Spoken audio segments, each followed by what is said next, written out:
الشیطان الرجیم بسم اللہ الرحمن الرحیم۔ سورہ انفطار یہ قرآن پاک کی 82 نمبر صورت ہے، مکی صورت ہے، اور اس صورت کی پہلی آیت کے لفظ انفطرت سے اس کا نام انفطار ماخوذ ہے، جس کے مطلب پھٹ جانے کے ہیں۔ متعدد روایتوں میں ہے کہ حضرت عبداللہ بن عمر سے روایت ہے کہ رسول اللہ صلی اللہ علیہ وسلم نے فرمایا، جو شخص چاہتا ہے کہ روز قیامت کو اس طرح دیکھے جیسے اپنے آنکھوں سے دیکھ رہا ہو، تو وہ سورہ تکویر، سورہ انفطار اور سورہ انشقاق کو پڑھ لے۔ اس سورہ میں سب سے پہلے قیامت کا نقشہ کھینچا گیا ہے کہ جب یہ دن آ جائے گا تو ہر کسی کا چٹا پٹا، کسی کا چھوٹے سے چھوٹا عمل اور بڑے سے بڑا کیا جانے والا عمل اس کے سامنے اس طرح سے ہی کھل جائے گا جس طرح سے اس نے اس کو کیا ہوگا۔ پھر انسان کو اس بات کا احساس دلایا جا رہا ہے کہ جس رب نے اس کو وجود بخشا اور اس رب کے فضل کی وجہ سے ہی انسان بہترین مخلوقات میں سے ہے، وہ اپنے رب کے بارے میں کیسے دھوکے میں پڑ گیا کہ اللہ جو ہے وہ انصاف نہیں کرنے والا، جبکہ انسانوں پر کرامن کاتبین یعنی اللہ کے مقرب کردہ فرشتے ہر وقت مقرر ہیں جو ہر لمحے کی حرکات و سکنات کو لکھ رہے ہیں۔ اور اس سورہ کے آخر میں یوم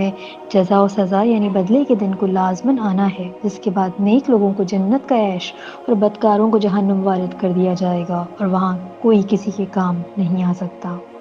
آیت 1 سے 5 تک میں قیامت کا نقشہ پیش کیا جا رہا ہے کہ جب آسمان پھٹ جائے گا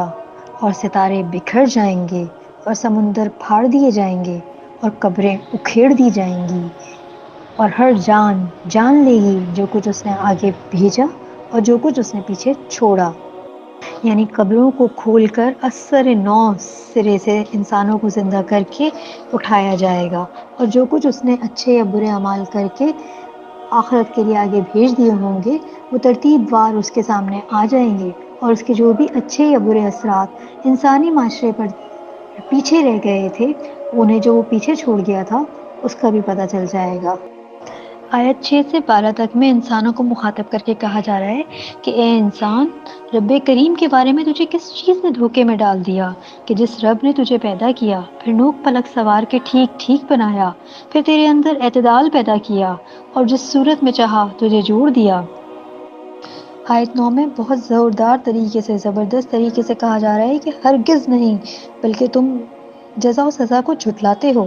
یعنی انسانوں تمہارے پاس کوئی معقول وجہ نہیں ہے اس دھوکے میں پڑنے کی، جبکہ تم کو تمہارا وجود خود سے بتا رہا ہے کہ تم خود بخود نہیں بن گئے ہو، نہ ہی تمہارے ماں باپ نے تمہیں بنایا ہے،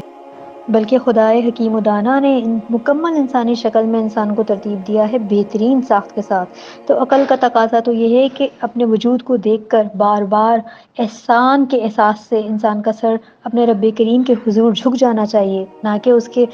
مقابلے میں نافرمانی کرنے کی جرات کرے، جبکہ وہ یہ بھی جانتا ہے کہ رب کریم صرف غفور الرحیم ہی نہیں ہے بلکہ وہ جبار و قہار بھی ہے۔ حالانکہ انسانوں پر نگہبان فرشتے مقرر ہیں جو ہر وقت ہر چیز کو لکھ رہے ہیں، ایسے صاحب عزت لکھنے والے ہیں جو اس کے ہر ایک کام کو جانتے ہیں، جو وہ جس وقت بھی کر رہا ہوتا ہے، جس طرح سے بھی کر رہا ہوتا ہے۔ آیت 13 اور 14 میں انسانوں کی جزا اور سزا کا بیان ہے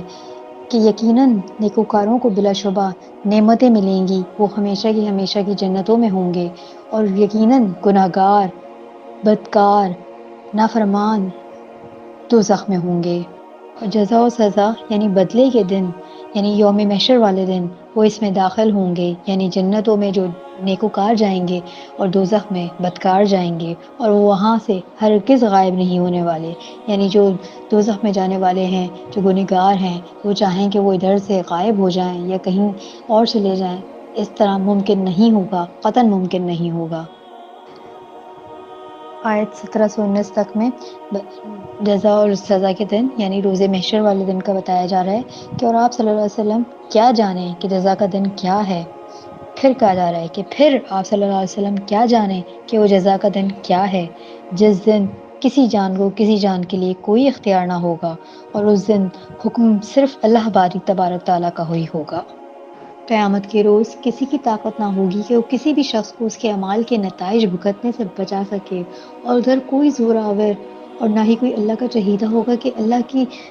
عدالت میں یہ جا کر بیٹھ جائے اور عرض ہے کہ یہ میرا عزیز ہے، یہ میرا متوسل ہے تو اس کو بخش دو، چاہے اس نے دنیا میں کتنے ہی برے اعمال کیے ہوں، وہاں ایسا کوئی نہ ہوگا۔ رسول اللہ صلی اللہ علیہ وسلم کی حدیث ہے، صلی اللہ علیہ وسلم نے فرمایا اے بنو ہاشم، اپنی جانوں کو جہنم سے بچانے کے لیے نیک اعمال کی تیاریاں کر لو۔ میں نہیں اس دن تمہارے لیے اللہ کے عذابوں سے بچانے کے لیے کام آ سکوں گا، میں کوئی اختیار نہیں رکھتا۔ اس دن امر صرف و صرف اللہ ہی کا ہوگا۔ وآخر دعوانا ان الحمد للہ رب العالمین۔